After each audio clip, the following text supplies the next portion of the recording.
Yung una sir, yung i-clear ko lang, kayo ang nagtimbre sa Coast Guard, yung word na parang ano yun, o yung Coast Guard yung nauna pumunta doon para pa-host yung ship? Actually ngayon kasi Okay. interagency cooperation tayo ngayon eh. So basically may mga kaibigan tayo, ng counterpart tayo nag-uusap ka. Tapos pangalawa sir, nabanggit ko kanina, hindi pa capable, hindi pa fully equipped yung ship. As Or na-dump nila, we will never know, yes. Yung original crew ng cargo. Actually, ang dinat na namin doon, yun lang muna. Most probably, kasi may mga konsya, may mga bangka din sa sakon. May mga bangka siya sa loob, yung small boat, kung pwedeng capable siya na mag-island travel. Sir, yung So, tas walang kwan, walang provisions doon sa kwan eh. So may Pinoy daw na nahuli. Kasama.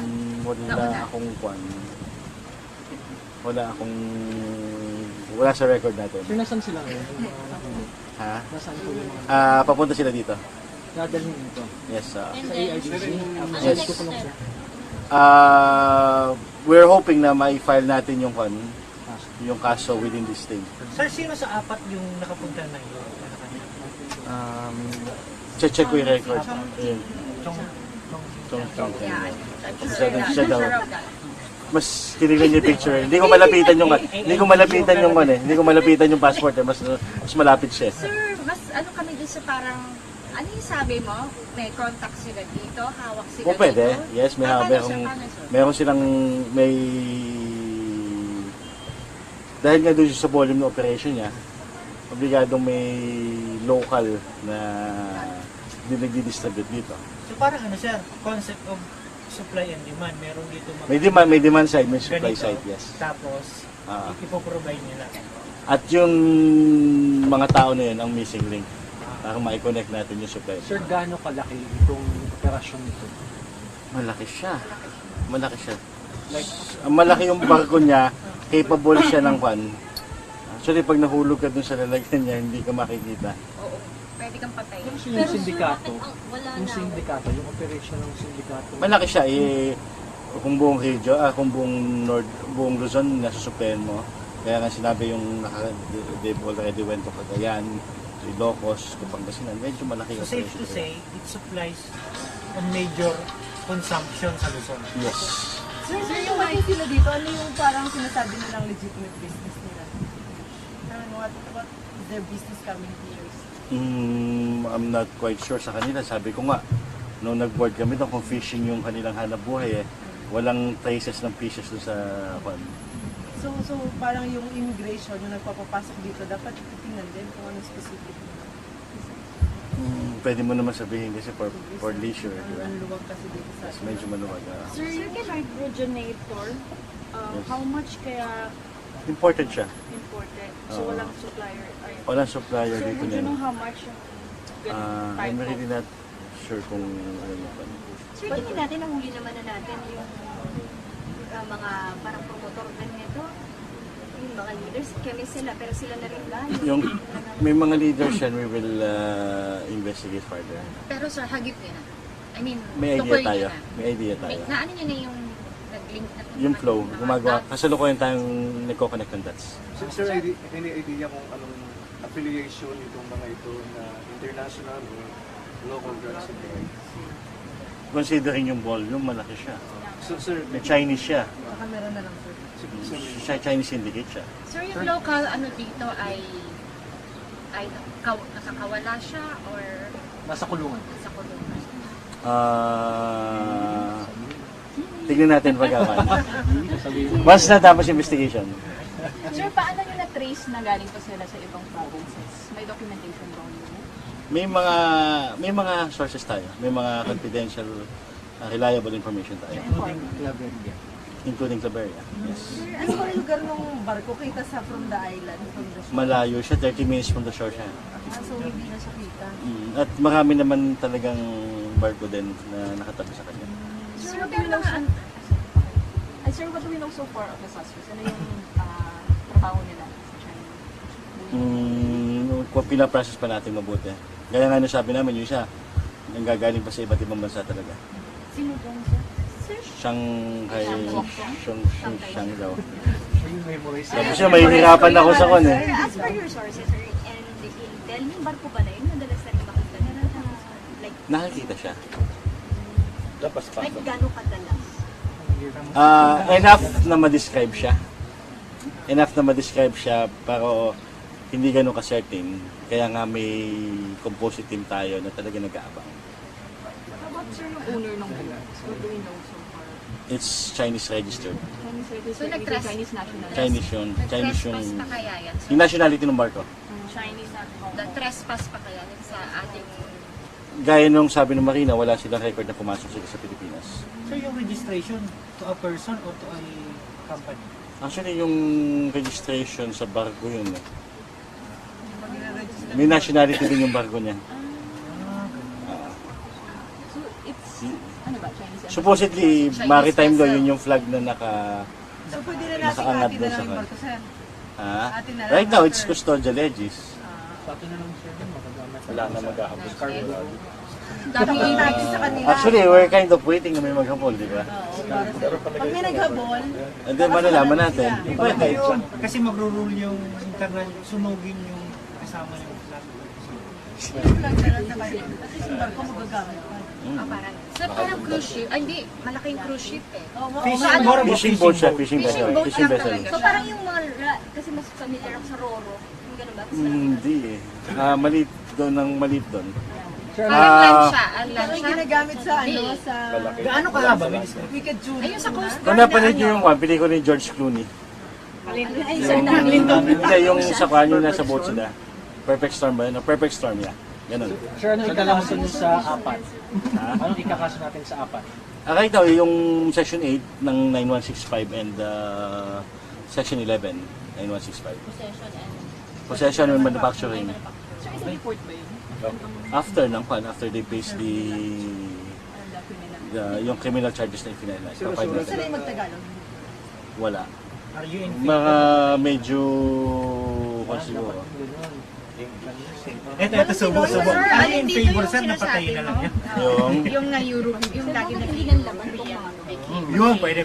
actually, Sir, ganong Sir, ba't di nanlaban? Sir, may legitimate question. Ba't hindi nang agaw ng baril yun? Bakit yung mga inuhuli ng local police na that's the same question ni Kuya.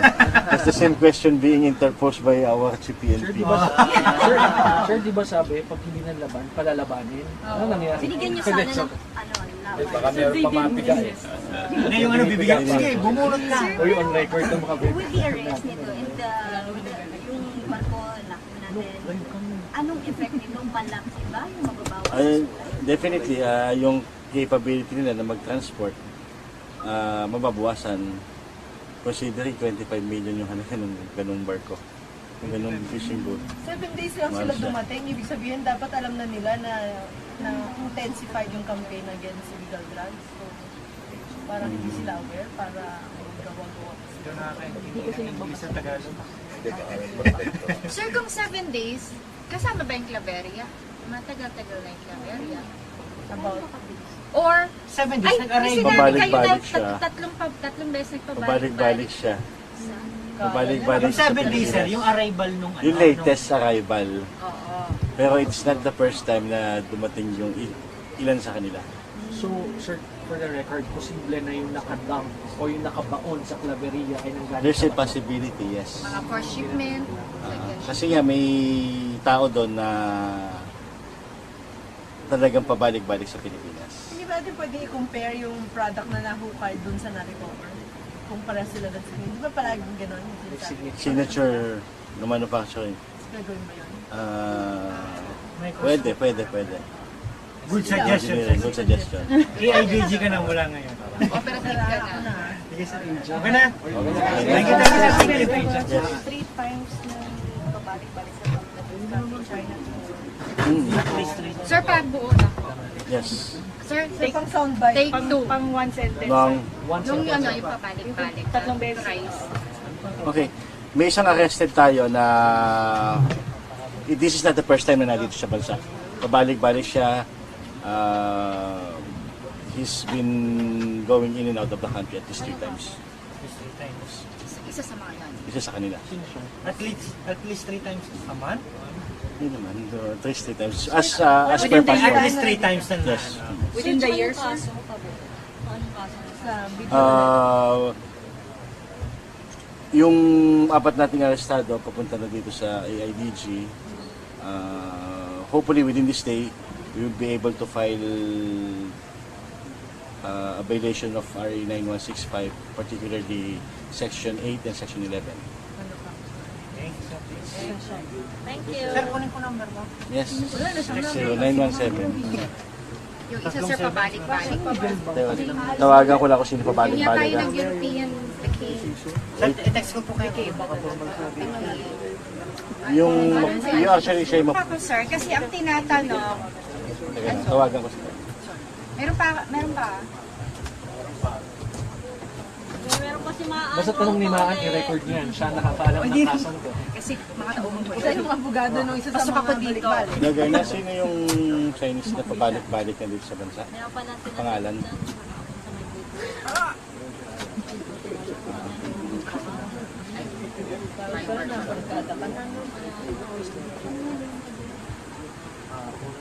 Yan yung contact, di ba? Sir Enrico. Kasi nila, kasi mga ganyan, kahit barko, sir, di ba, may search warrant pa din. Ano yung ginagamit natin? Sabi niyo interdiction. Bakit interdiction? Actually, interdiction siya, considering na, Wait. okay, the application of search warrant is may physical constraint if we will still file an application for search warrant, considering that the ship is a moving vehicle. So, possibly pagka dumating search warrant mo, wala na yung vehicle. So, yung operation like this is called interdiction. Sinasabat natin yung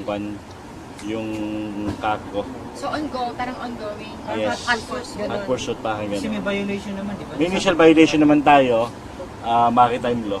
So, under the law, po pwedeng mag-board to inspect yung Coast Guard.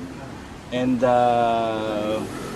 luckily, nasa policy nila na may K9 units silang available palagi. Every port ng Coast Guard meron. Sir, would you know kung ilang araw na nakalock yun? Investigation ongoing pa rin doon sa mga kwan. Siyempre nakakalam niya yung locals.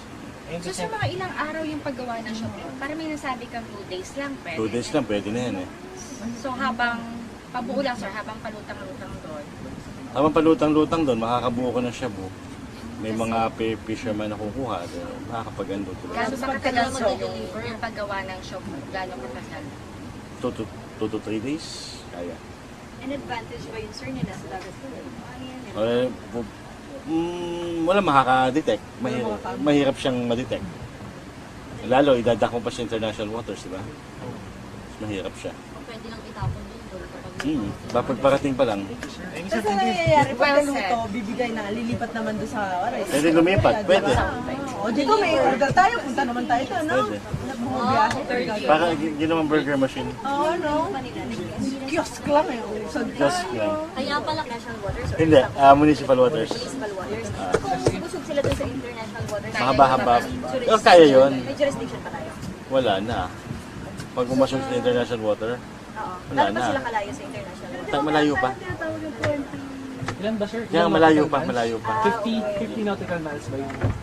Oh, usually, para maging safe. Siguro wala pa naman siyang 2 kilometers na sa kanila. Wala pa. 30 minutes, wala pa siyang mga 2 kilometers. Sabi ni Juan, 1.6 clicks eh. Away from the shoreline. Thank you, sir. Pwede. Thank you, sir. Sige, 0917. Subic Sambales. Zambales. O kasi yung town ng Zambales. Hindi yung Olonga po. Subic. O, yung mga mic nyo, sino yung 7? O, net 25. O, 7. Oy, 7.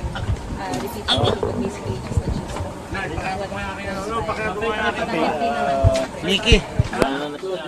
Nalaman lang, yun yan, there was an interdiction operation and joint effort siya. Ng ano-ano?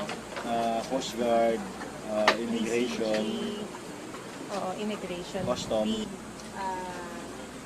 Parang looking into this operations. almost 1 week na rin yan. Gano'n nakatagal siya sa ano? Very solid yung confirmatory test. That means nagbabiolate siya ng polisiya, ng pambansang pulisya. Sir, what about criminal case? Nagkasunod niyo ba ang Normally po, sa ganitong kaso na paggamit, ito po ay administrative case. Dahil yun nga po ay pag-use of the illegal drug. Ngayon, kung may mga impormasyon nung tayo o meron nung tayong enough affidavit in evidence and testing ang mga witnesses on the involvement of the particular member, a criminal case may be filed against